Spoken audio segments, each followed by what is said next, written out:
En tu enfoque, tu bendición del día de hoy, la reflexión: ¿qué dificulta nuestra fe? Las estadísticas muestran que la mayoría de los jóvenes cristianos luchan por vivir en la fe.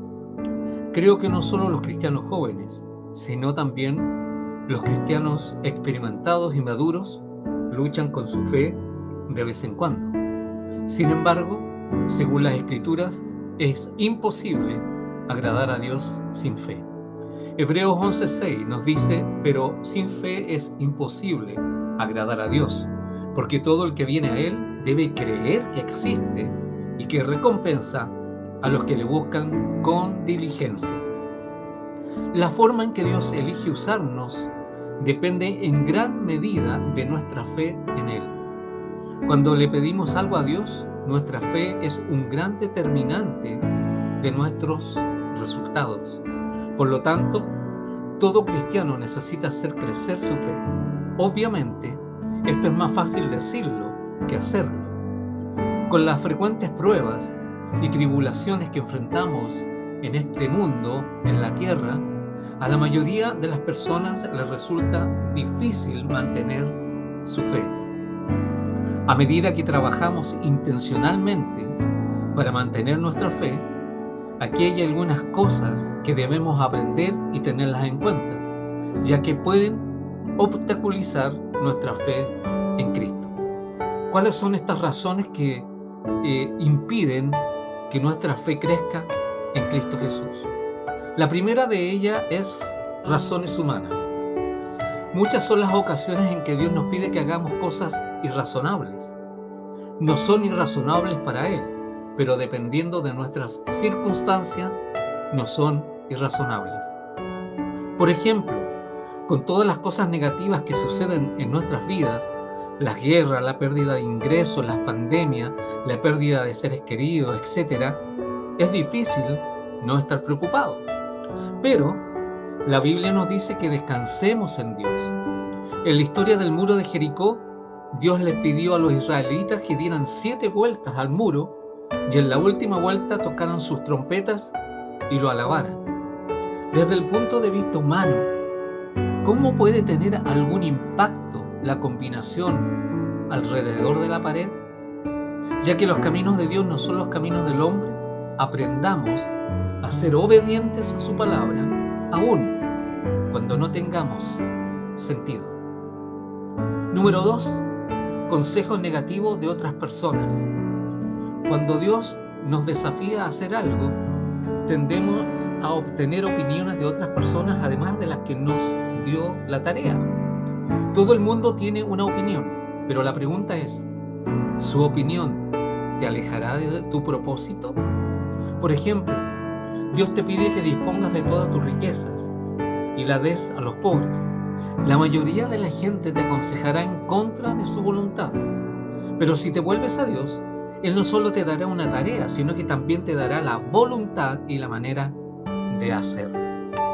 Dios nunca te dará una tarea para la que no te haya equipado.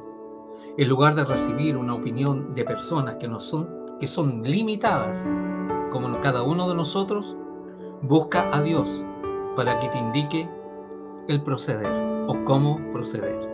Número 3. Vivir por vista. Como humanos tendemos a guiarnos por la vista. Si Dios nos pide que hagamos algo y no podemos ver una manera clara de hacerlo, es difícil de obedecer. Consideremos a alguien que tiene un impedimento físico y otro que tiene un impedimento mental. Tendemos a ser comprensivos con el que tiene problemas físicos y descuidamos a los que tienen problemas mentales. Aplicando la misma analogía a la fe, es difícil confiar plenamente en que Dios se encargará de nuestras circunstancias sin evidencia física. Dios tiene un excelente historial en el cumplimiento de sus promesas. Es el mismo ayer, hoy y por los siglos. Podemos confiar en Él sabiendo que, de acuerdo con su voluntad y tiempo, Él nos ayudará. 2 Corintios 5:7 dice: porque vivimos por fe, no por vista. Número 4. Sentimientos. Si se nos pide que hagamos algo para lo que sentimos y que no estamos preparados, aparece el temor, el miedo y tendemos a descartarlo. Convencemos a nuestra mente de que no podemos hacerlo basándonos en el temor a lo que vemos. Nuestros sentimientos no son confiables y no se puede confiar en ellos. Por lo tanto, no debemos tomar decisiones basadas en nuestras mentes, sino pararnos en la verdad de la palabra de Dios. Número 5. Tácticas de Satanás. El objetivo de Satanás es causar duda. Él planta semillas de temor, de miedo y pensamientos negativos en nuestra mente que terminamos dudando de Dios. Mira lo que dice Santiago 1:6. Escuchemos. Pero pida con fe, no dudando nada, porque el que duda es semejante a la onda del mar que es arrastrada por el viento y echada de una parte a otra. La duda y la fe pueden coexistir, pero recuerda, cuanto más duda, menos fe. No permitas que la voz tranquila te susurre en tu oído pensamientos negativos y también en tu mente. En su lugar, recuerda lo que Dios ha hecho por ti en el pasado. Y cada vez que se presenten pensamientos impíos que nublen tu mente, confiesa la bondad de Dios. La próxima vez que Dios te desafíe en un área, consulta la lista anterior y determina qué podría estar causando que no confíes plenamente en Él y en tu circunstancia. Recuerda siempre que cualquier ataque a nuestra creencia es un intento del enemigo de apartarnos de la lealtad de Dios. Primera de Juan 5:4 nos dice: porque todo el que es nacido de Dios vence al mundo. Y esta es la victoria que ha vencido al mundo, nuestra fe. Que el Señor nos ayude en nuestro caminar en fe en Cristo Jesús. Esta ha sido la reflexión del día de hoy en tu enfoque, tu bendición.